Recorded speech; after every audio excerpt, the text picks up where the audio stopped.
Mitra IDC, saatnya kita ikuti program belajar di radio IDC bersama SMP Islam Istiqomah Balikpapan. Assalamualaikum warahmatullahi wabarakatuh. Waalaikumsalam warahmatullahi wabarakatuh. Alhamdulillah, gimana kabarnya Ustazah? Alhamdulillah baik Ustaz. Baik, Alhamdulillah. Ini Ustazah Rizky Rika Dayanti biasa dipanggil sehari-hari di sekolah? Ustazah Rika ya? Iya. Ustazah Rika. Ngajar pelajaran apa nih Ustazah Rika? Saya sebagai guru bahasa Indonesia Ustadz. Guru bahasa Indonesia. Sehari-harinya guru bahasa Indonesia untuk di kelas berapa? Di kelas 7, 8 dan kelas 9 SMP Islam Istiqomah. Baik, semua kelas ya? Iya didapat. Ustadz. Nah, hari ini kita mengangkat tema yaitu pentingnya membaca. Iya. Ya. Ini yang dimaksud membaca seperti apa nanti akan disampaikan oleh Ustazah Rika ya, guru SMP Islam Istiqomah Balikpapan, mata pelajaran bahasa Indonesia dengan tema pentingnya membaca. Silakan Ustazah. Ya, Bismillahirrahmanirrahim. Terima kasih Ustadz atas kesempatannya. Ya, Mitra IDC di sini saya tahu para Mitra IDC juga sangat-sangat suka sama yang namanya membaca. Walaupun tidak hanya membaca buku, karena pada zaman sekarang ini kita tidak perlu hanya berpatokan kepada membaca buku saja, namun kita bisa membaca melalui HP atau gawai, di majalah, dan sebagainya. Sebelum itu saya mau membahas tentang apa sih itu membaca. Nah, membaca itu adalah suatu kegiatan yang bertujuan mencari, melihat, dan memahami isi suatu bacaan atau tulisan. Kalau misal secara garis besarnya itu, membaca ada dua, yaitu prosesnya dan hasil dari apa yang kita baca. Yang pertama, proses membaca. Proses membaca ini adalah proses yang cukup kompleks yang dapat dibagi menjadi 4 kelompok, yaitu mengurai lambang, pemahaman literal, pemahaman inferensial, dan pemantauan. Sedangkan yang dimaksud dengan hasil membaca adalah komunikasi, yaitu penyampaian pikiran dan emosi penulis kepada pembaca dan tercapainya pengertian dalam diri pembaca tentang gagasan-gagasan yang ditulis oleh si penulis bacaan. Nah, jadi kalau misalnya kita membaca itu kita tidak hanya mendapatkan hasil, tapi kita juga harus melihat proses membacanya juga. Agar apa? Agar yang kita dapat itu sesuai dengan tujuan kita sendiri. Pada dasarnya saat kita membaca, tanpa kita sadari juga bahwasannya kita ini sedang melakukan salah satu dari 4 kelompok tersebut. Yang seperti saya bilang tadi ada mengurai lambang, pemahaman literal, pemahaman inferensial, dan pemantauan. Nah, memang kita tidak sadar bahwa kita sedang melakukan salah satu dari 4 proses itu. Dan hasil akhirnya adalah komunikasi. Apa sih mengurai lambang itu? Proses mengurai lambang dalam membaca adalah proses menerjemahkan lambang atau pola yang tertulis sehingga mempunyai makna bagi seseorang. Hasilnya adalah dia dapat mengenali kata yang dihadapinya. Jadi saat kita membaca satu kata, kita dapat menguraikan kata tersebut bermakna apa. Seperti itu. Itu adalah salah satu proses dalam membaca, atau yang dinamakan proses mengurai lambang. Nah, yang kedua, pemahaman literal dalam membaca. Diartikan sebagai kemampuan untuk mengenal dan menangkap informasi yang tertera secara tersurat dalam bacaan. Saat kita membaca, kita pasti mampu mengenal dan menangkap informasi apa yang kita baca ini. Kalaupun kita tidak mengerti, pasti kita akan membaca terus-menerus agar apa yang kita baca kita dapat memahaminya. Nah, yang ketiga, ada namanya pemahaman inferensial dalam membaca. Proses ini di mana pembaca tidak hanya menangkap makna yang tertulis atau makna tersuratnya dalam bacaan, tetapi juga makna yang tidak tertulis atau tersirat.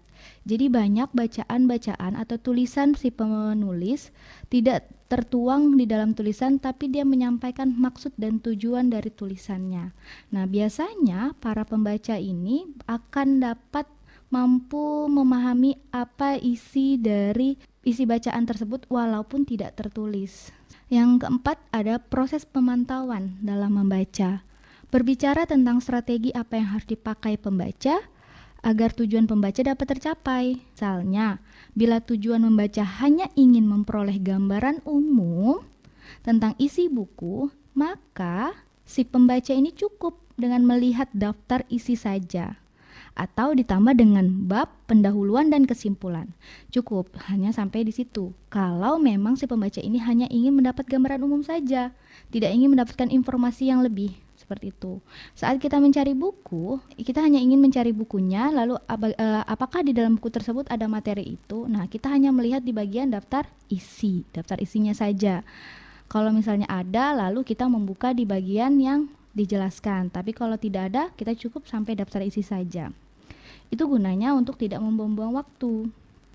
Nah, tetapi apabila tujuan pembaca adalah untuk memperoleh pengetahuan baru atau pengetahuan tambahan, maka pembaca harus membaca semua bab dalam satu buku atau dalam satu buku. Misalnya saja ingin membaca cerita novel.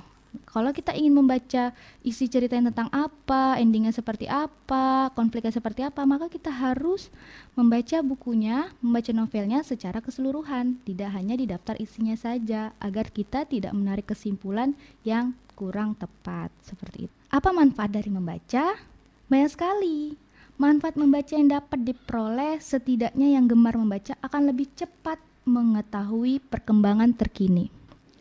Ilmu pengetahuan terbaru pun banyak dijabarkan dalam bentuk tulisan. Dengan membaca pula, rasa ingin tahu seseorang akan meningkat pesat. Adanya rasa ingin tahu yang tinggi secara tidak langsung akan menimbulkan keinginan bagi seseorang untuk meningkatkan kemampuan diri.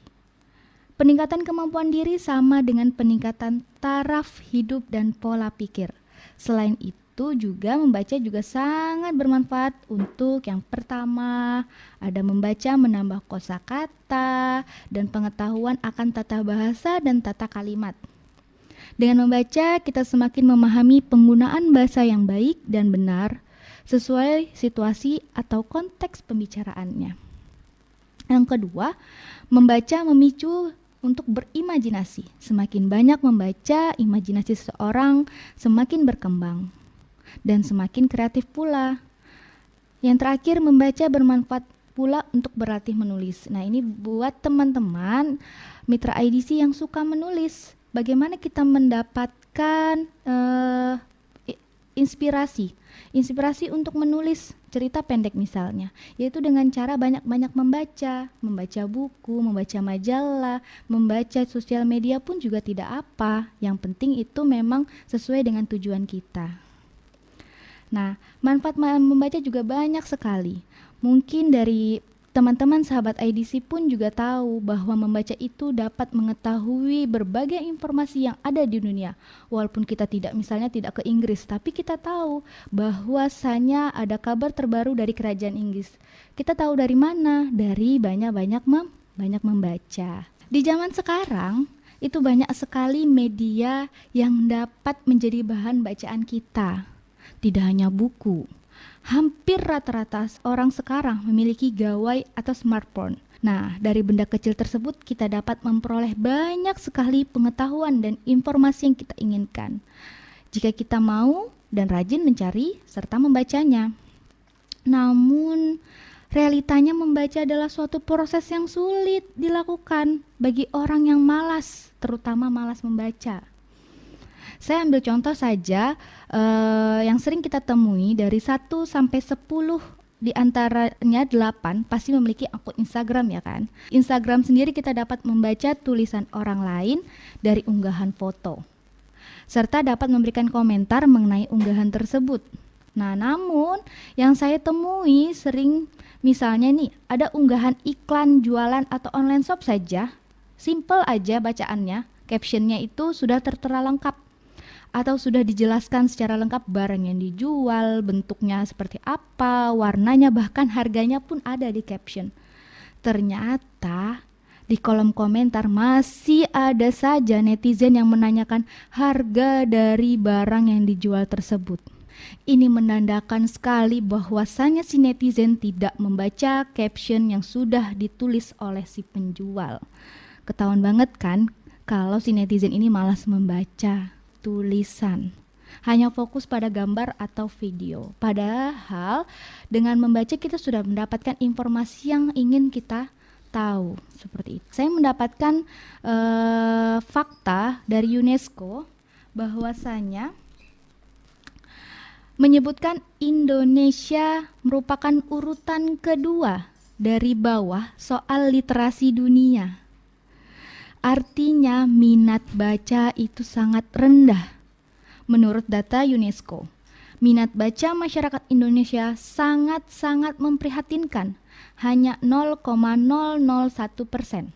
Artinya dari 1.000 orang Indonesia cuma 1 orang yang rajin membaca. Malas membaca merupakan suatu kerugian yang memang tidak langsung dirasakan, namun akan terlihat saat orang yang malas membaca ngobrol dengan orang yang rajin membaca, maka terlihat jelas bahwasannya pengetahuan orang yang malas membaca hanya sedikit.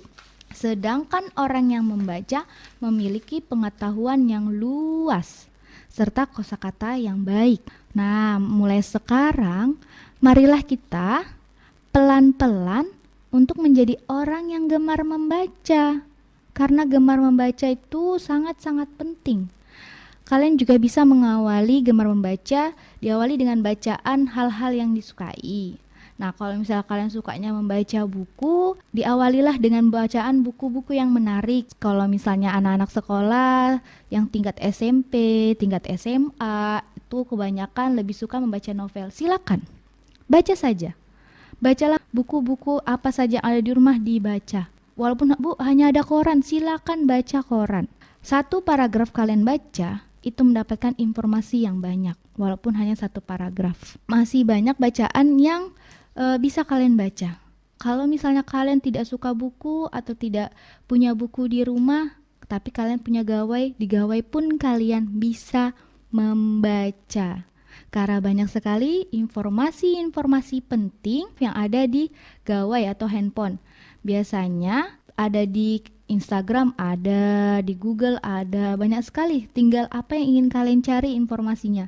Tinggal ketik aja kata kuncinya, pasti langsung banyak bacaan yang kalian mau. Yang penting adalah kemauan. Karena zaman sekarang, kalau kalian malas membaca, maka kalian akan ketertinggalan zaman.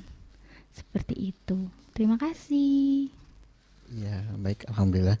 Tadi sudah disampaikan oleh Ustazah Rika ya, berkaitan dengan pentingnya membaca. Banyak hal yang bisa membuka ketika kita membaca.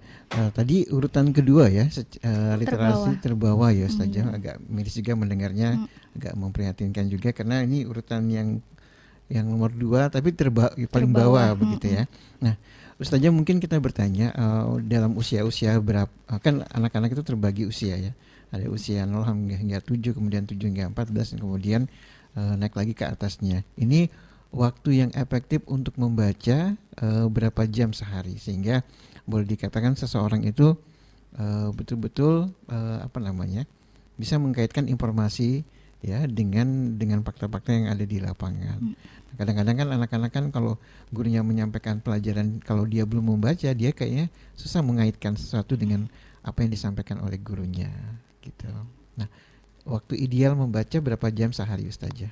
Kalau dikatakan dalam 1 hari 24 jam itu bisa sekitar 3 sampai 4 jam. Namun bukan berarti anak-anak disuruh membaca dari jam 1 sampai jam 4 misalnya, tidak.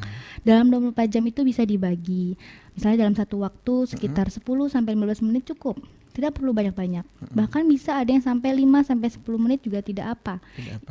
Tidak apa Ustadz. Karena apa? Karena membaca itu adalah proses yang memang harus benar-benar berkonsentrasi untuk memahami apa isi bacaannya. Apa yang dibaca ya? Iya, apa yang dibaca. Kalaupun terlalu lama itu juga tidak efektif. Karena apa? Karena lelah, ya kan? Apalagi kalau tidak mengetahui teknik membaca yang tepat. Nah, teknik membaca yang tepat itu pun seperti tidak bersuara, tidak menunjuk, tidak seperti geleng-geleng, misalnya ngikutin urutan bacaannya tidak perlu. Nah, itu akan menguras waktu. Semakin banyak bergerakan, maka akan semakin lelah. Sehingga membaca yang tepat 5 sampai 10 menit atau 10 sampai 15 menit adalah dengan tidak bersuara dan tidak bergerak seperti itu. Dan sebenarnya kalau bersuara ini memang tingkat konsentrasi akan lebih rendah dibanding membaca yang tidak bersuara. Karena dia akan terlalu fokus dengan suara yang dikeluarkan sehingga tidak masuk ke dalam masuk ke dalam pikiran apa yang dibacanya. Hanya terlalu fokus mendengar suara-suaranya seperti itu, Ustadz. Baik, kita beri jeda dulu ya, Ustaz Jarika. Nanti kita akan tanya lagi berkaitan dengan pentingnya membaca. Tadi beberapa teknik yang disampaikan oleh Ustaz Jarika juga bisa menjadi pelajaran penting buat kita ya untuk memulai membaca yang efektif ya. Ternyata membaca itu harus efektif dan kemudian juga bisa merangkum apa yang dibaca ya Ustaz ya. Karena kadang-kadang orang kalau ditanya, kamu tadi baca apa? Aduh, saya lupa gitu ya. Itu artinya membaca tapi tidak dengan kesungguhan dan juga tidak efektif. Nah, kita akan kembali bersama Ustazah Rika, pentingnya membaca bersama guru SMP Islam Istiqomah Balikpapan selepas pariwara berikut ini.